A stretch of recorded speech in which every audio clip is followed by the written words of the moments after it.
स्वागत अभिनंदन है सभी का। दिशा कंपटीशन क्लासेस ऑनलाइन क्लासेस में सभी का स्वागत है। हम लोग पढ़ रहे थे प्रवक्ता भर्ती परीक्षा के परिपेक्ष में राजनीतिक विज्ञान विषय में जो पश्चिमी विचारक है उनके विषय में हम लोग अध्ययन कर रहे थे।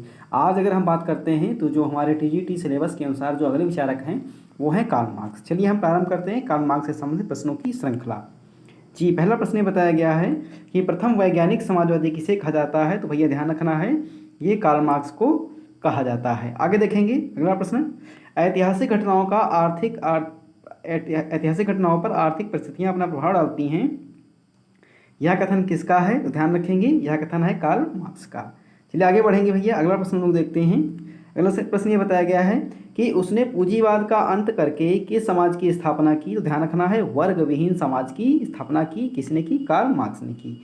आगे बढ़ेंगे, दुनिया के मजदूरों एक हो जाओ यह नारा किसने दिया है। तो यह नारा कार्ल मार्क्स ने दिया है। देखिए सामान्य रूप से जो है विस्तृत नारा है, तो उसने ये कहा था कि दुनिया के मजदूरों एक हो जाओ, खोने के लिए सिर्फ तुम्हारे पास जंजीरें हैं और पाने के लिए पूरा संसार पड़ा है, ये नारा उसने दिया था। आगे देखते हैं, अगला प्रश्न बताया गया है कि मार्क्स ने प्रथम अंतर्राष्ट्रीय की स्थापना कब की। देखिए भैया मार्क्स ने प्रथम कह सकते हैं कि उसने अंतर्राष्ट्रीय श्रमिक वर्ग की स्थापना की थी, उसे ही प्रथम अंतर्राष्ट्रीय कहते हैं और ये 1864 में की थी। और किससे संबंधित है ये, तो ये भैया ध्यान रखना है ये संबंधित है श्रमिक वर्ग से। आगे देखते हैं, अगला प्रश्न ये बताया गया है कि मार्क्स का जन्म कहाँ हुआ था। तो इसका जन्म जर्मनी में हुआ था। कुछ बिंदु मार्क्स से संबंधित हम लोग जानेंगे। कार्ल मार्क्स का जन्म जर्मनी के ट्यूरिंग नगर में हुआ था, लगभग कह सकते हैं 1819 में उसका जन्म हुआ था। और वैसे अगर बात की जाए तो कार्ल मार्क्स पढ़ने में बहुत होशियार छात्र था। उसके बाद में वेस्टफैलन जो उसका गुरु था वह उसके माध्यम से वह शिक्षा अर्जित करता है और बाद में हीगल का जो द्वंद्वात्मक दर्शन था उसका वह अनुयायी बन जाता है। उसके बाद डेमोक्रिट्स और एपिक्यूरस के प्राकृतिक दर्शन में भेद नामक निबंध के माध्यम से क्या होता है कि उसकी प्रसिद्धि बहुत व्यापक हो जाती है। उसके बाद वह साम्यवाद का जनक माना जाता है। अपने मित्र एंजल के माध्यम से वह साम्यवादी घोषणा पत्र भी लिखता है। उसके साथ साथ वह अन्य विभिन्न प्रकार के सिद्धांतों का प्रतिपादन कर, जिसमें द्वंद्वात्मक भौतिकवाद है, इतिहास की आर्थिक व्याख्या या आर्थिक नियतिवाद है, वर्ग संघर्ष है, अतिरिक्त मूल्य का सिद्धांत है, पूंजीवादी व्याख्या का विश्लेषण और उसके भविष्य के संबंध में धारणा है, राज्य और शासन संबंधी धारणा, प्रजातंत्र धर्म और राष्ट्र के संबंध में धारणा, मार्क्सी पद्धति और कार्यक्रम, ये उसके कुछ प्रमुख सिद्धांत थे जिसका वह प्रतिपादन भी करता है। आगे बढ़ेंगे, अगला प्रश्न बताया गया है कि वह किस पत्र का संपादक बना। तो ध्यान रखेंगे भैया रेंचे जीतुंग पत्र का वह संपादक बनता है और 1842 में यह सर्वप्रथम उसका पत्र था जिसका वह संपादक बनता है। आगे बढ़ेंगे, आपने और एंजिल ने किस पत्र का संपादन किया, अर्थात मार्क्स के विषय में बात हो रही तो भी आपको बताया गया। जो एंजिल थे वो कार्ल मार्क्स के मित्र थे और इन्होंने साम्यवादी घोषणा पत्र प्रकाशित किया था। अगला प्रश्न देखते हैं कि साम्यवादियों का धर्म ग्रंथ या साम्यवादियों की बाइबल किसे कहा जाता है। तो ये साम्यवादी घोषणा पत्र को कहा जाता है, जिसे कम्युनिस्ट मैनिफेस्टो भी कहा जाता है, ये आपको ध्यान रखना है। आगे बढ़ेंगे, अगला प्रश्न देखना है भैया कि द होली फैमिली पुस्तक का लेखक कौन है। तो इसका लेखक कार्ल मार्क्स है। आगे देखते हैं, अगला प्रश्न बताया गया है कि कार्ल मार्क्स ने कितने नियम प्रतिपादित किए हैं। तो अभी भैया आपको बताया गया है कि कार्ल मार्क्स ने 8 नियम प्रतिपादित किए हैं जिनकी अभी व्याख्या की गई है। आगे देखते हैं, अगला प्रश्न बताया गया है कि संपत्ति की व्याख्या में वाद किसे कहा गया है। तो ध्यान रखेंगे संपत्ति की व्याख्या में भैया गड़बड़ हो गया है टाइपिंग, पूंजीवाद को कहा गया है। हाँ, अगर अगला प्रश्न देखते हैं, ये कहा गया है कार्ल मार्क्स के अनुसार कि वह अर्थात कार्ल मार्क्स किसे प्रधान मानता है। तो ध्यान रखेंगे वह पदार्थ को कह सकते हैं कि प्रधान मानता है। अगला प्रश्न देखते हैं, वह किन इतिहासकारों से सहमत नहीं था। तो उसका ये मानना था कि जो महान लोगों का वर्णन करते हैं वह उससे सहमत नहीं था। आगे देखते हैं कि कार्ल मार्क्स के अनुसार आर्थिक आधार की कितनी अवस्थाएं होती हैं। तो ध्यान रखना है भैया कि कार्ल मार्क्स के अनुसार जो आर्थिक आधार है उसकी 6 अवस्थाएं मानी जाती हैं। इसमें दास अवस्था है, सामंती अवस्था है, पूंजीवादी अवस्था है, श्रमिक वर्ग के अधिनायकत्व की अवस्था है और साम्यवादी अवस्था है। कुछ विभिन्न अवस्थाएं मानी जाती हैं। आगे देखते हैं, सामाजिक विकास की प्रथम अवस्था किसे कहा जाता है। तो ये आदिम साम्यवादी अवस्था को कहा जाता है। आगे देखते हैं, अत्यधिक भयंकर शोषण किस अवस्था में प्रारंभ होता है। तो ये साम्यवादी अवस्था में, सामंती अवस्था में प्रारंभ होता है। ये अगला प्रश्न बताया गया है कि आपकी ऐतिहासिक अवस्था की अंतिम अवस्था क्या है। तो साम्यवादी अवस्था अर्थात कार्ल मार्क्स की जो ऐतिहासिक अवस्था की अंतिम अवस्था ये बताई गई है कि साम्यवादी अवस्था। अगला प्रश्न ये है कि वर्ग संघर्ष, जी ध्यान रखेंगे वर्ग संघर्ष सामाजिक इतिहास की कुंजी है किसने कहा है। तो ये कार्ल मार्क्स ने कहा है, आपको ध्यान रखना है। आगे देखते हैं अगला प्रश्न। अगला प्रश्न ये बताया गया है कि अतिरिक्त मूल्य का सिद्धांत या सरप्लस वैल्यू का सिद्धांत किसने प्रतिपादित किया है। तो भैया ध्यान रखेंगे ये कार्ल मार्क्स ने ही प्रतिपादित किया है। अगला प्रश्न ये बताया गया है कि प्रत्येक अपनी योग्यता के अनुसार कार्य करे, उसे उसकी आवश्यकता के अनुसार प्राप्ति हो, या किसने कहा है, तो ये कार्ल मार्क्स ने कहा है। और ये मजदूरों के परिप्रेक्ष्य में बहुत महत्वपूर्ण कथन माना जाता है, इसलिए सामान्य रूप से उसे कहा जाता है मजदूरों का मसीहा भी कहा जाता है। आगे देखते हैं भैया, अगला प्रश्न बताया गया है कि धर्म जनता के लिए अफीम है नारा बहुत महत्वपूर्ण है, किसका है नारा, तो ये कार्ल मार्क्स का ही नारा है। अगला प्रश्न बताया गया है कि डेमोक्रेटिक और एपिक्यूरियन के प्राकृतिक दर्शन में भेद का लेखक कौन है, तो अभी बताया गया ये निबंध था किसका, ये कार्ल मार्क्स का ही निबंध माना जाता है। तो हमने कुछ महत्वपूर्ण प्रश्नों की श्रृंखला देखी। अब हम देखेंगे कुछ महत्वपूर्ण जो कार्ल मार्क्स के सिद्धांत हैं उनकी हम व्याख्या करेंगे। तो जब सबसे पहला भैया जो सिद्धांत आता है वो है इनका द्वंद्वात्मक भौतिकवाद का सिद्धांत। ये सिद्धांत की अगर हम बात करते हैं तो इस सिद्धांत को सामान्य रूप से कार्ल मार्क्स ने हीगल से लिया था। हीगल के अनुसार समाज की जो प्रगति है वो प्रत्यक्ष रूप से ना होकर के एक टेढ़े मेढ़े तरीके से होती है, जिसके 3 अंग होते हैं, वाद, प्रतिवाद और संवाद। अर्थात इसका यह मानना था कि द्वंद्वात्मक भौतिकवाद होने के लिए सामान्य रूप से 2 पक्षों में जो विवाद उत्पन्न होता है उसे वाद कहा गया है, और जब उसका विरोध किया जाता है तो वह एक बहुत व्यापक उदाहरण कर लेता है, उसे प्रतिवाद कहते हैं, और अंत में क्या होता है कि जब समझौता हो जाता है तो उसे संवाद कहा गया है। हम देखेंगे इसकी कुछ प्रमुख आलोचकों ने आलोचना भी की है, जैसे इसका मानना है कि ये अत्यधिक अस्पष्ट है, असंगतिपूर्ण धारणा है, अत्यंत भौतिकवादी है दर्शन है, उसमें पद्धति जो इसकी वो है दोषपूर्ण मानी गई है। अब हम देखते हैं इसका जो अगला सिद्धांत बताया गया है, इतिहास की आर्थिक व्याख्या या आर्थिक नियतिवाद का सिद्धांत। इसमें बताया गया है कि जो सबसे पहली अवस्था मानी जाती है वो कह सकते हैं कि आदिम साम्यवादी अवस्था मानी जाती है। इस युग का जो मनुष्य था वो जंगली था, वो जानवरों का शिकार करता था, आखेट युग था, और इसमें कह सकते हैं कोई दास नहीं था, ना तो कोई कह सकते हैं कि सामान्य था, सब एक दूसरे पर निर्भर थे, और पशुओं के माध्यम से आप कह सकते हैं कि ये आखेट युग माना गया था। जंगल में लोग रहते थे और उसी में अपना जीवन जीते थे।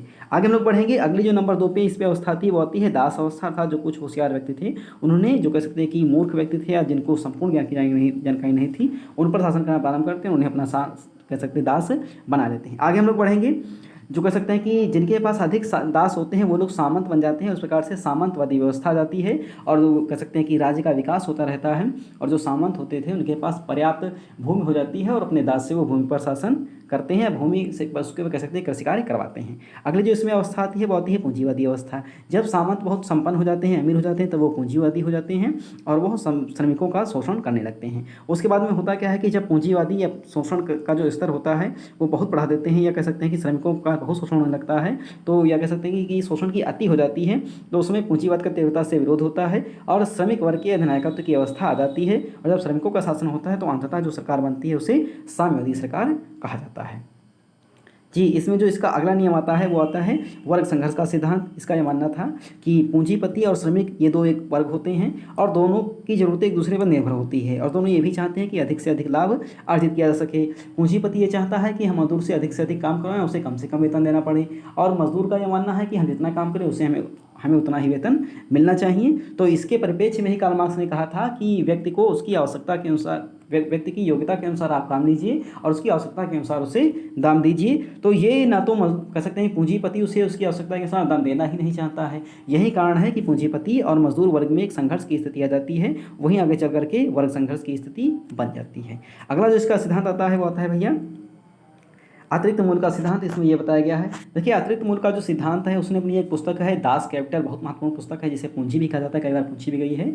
तो दास कैपिटल पुस्तक में उसने सरप्लस वैल्यू या अतिरिक्त मूल्य का सिद्धांत प्रतिपादित किया था।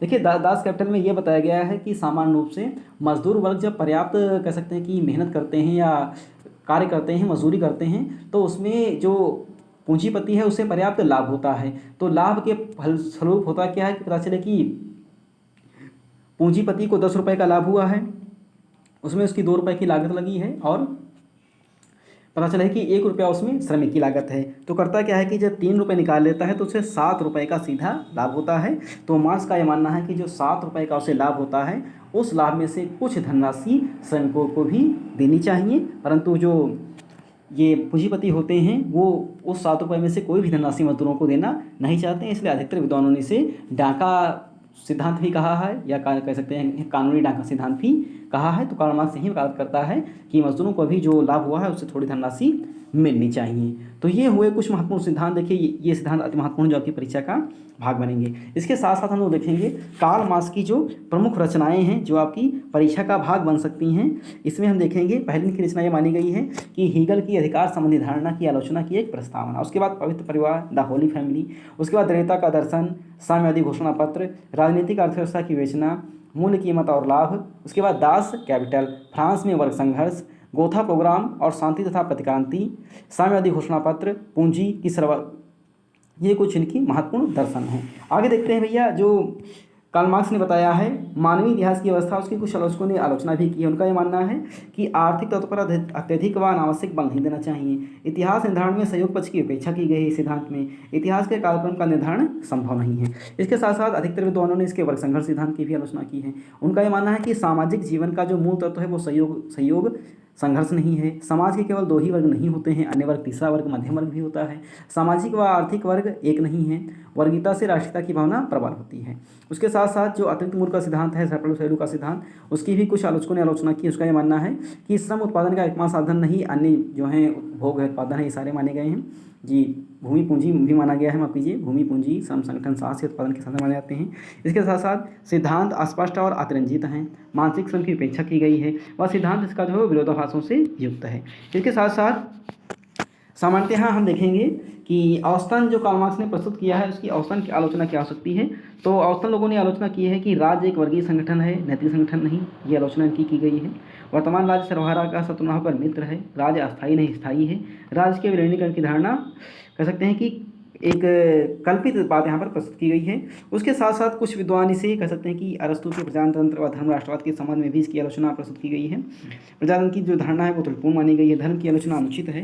राष्ट्रवाद वर्तमान जीवन की महानता में जो शक्ति है उससे कह सकते हैं कि उसका अलगाव दर्शाया गया है। इसके साथ साथ कुछ अन्य प्रश्न होते हैं जो आपकी परीक्षा का भाग बन सकते हैं। जैसे कार्ल मार्क्स के ही परिप्रेक्ष्य में इसमें पूछ लिया जाता है। तो ये बताया गया है कि कार्ल मार्क्स के परिप्रेक्ष्य में ये पूछा गया है कि पूंजीवादी युग में राज्य संस्था पर अधिकार था तो पूंजीपति वर्ग का था। इसके साथ साथ मार्क्स ने किस बात को ध्यान में नहीं रखा है, तो पूंजीवाद अपने को परिस्थिति के अनुसार ढाल सकता है। इस बात को उन्होंने कोई बात वहाँ पर प्रस्तुत नहीं की है। उसके साथ साथ मार्क्स का एक कथन जाता है कि राज्य एक वर्गीय संस्था है। किसने कहा है, तो ये कार्ल मार्क्स ने कहा है। उसके बाद एक और आता है कि कार्ल मार्क्स पहले विचारक हैं जिन्होंने उद्योगों के स्थानीकरण की भी बात प्रस्तुत की थी। अर्थात का यह मानना था कि उद्योग एक स्थान पर स्थापित न होकर के कई स्थानों पर स्थापित होने चाहिए, जिससे समस्त राज्य का व समस्त कह सकते हैं कि जो किंगडम है उसका विकास हो सके। इसके साथ साथ एक बात यहाँ पर और प्रस्तुत की गई है कि राज्य व शासन संबंधी सिद्धांत में व्यक्तियों को क्या करना होगा, तो योग्यता अनुरूप निश्चित काम करना होगा। अर्थात काम की वकालत भी कार्ल मार्क्स ही करता है। आगे देखते हैं।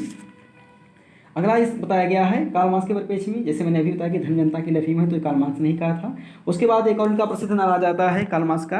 इन्होंने ये कहा था कि मजदूरों का कोई देश नहीं होता है। उसके साथ साथ देश के श्रमिकों एक हो जाओ, धर्म मानवीय आत्मा का भोजन, ये सब कार्ल मार्क्स का ही कथन माने जाते हैं। इसके साथ साथ अन्य जो बातें हैं, जैसे कहा गया था कि धर्म जनता के शोषण का साधन, ये भी कार्ल मार्क्स ने ही कहा है। राज्य विलीन हो जाएगा, ये मार्क्सवाद का प्रमुख विचार है। अन्य बातें अगर बात करते हैं तो कार्ल मार्क्स के विषय में ये कहा जाता है कि साम्यवादियों का देवता किसे कहा जाता है, तो ये कार्ल मार्क्स को ही कहा जाता है। तो आज हम लोगों ने देखा भैया कार्ल मार्क्स के विषय में जो महत्वपूर्ण प्रश्नों की श्रृंखला थी उसके विषय में आप लोगों ने देखा।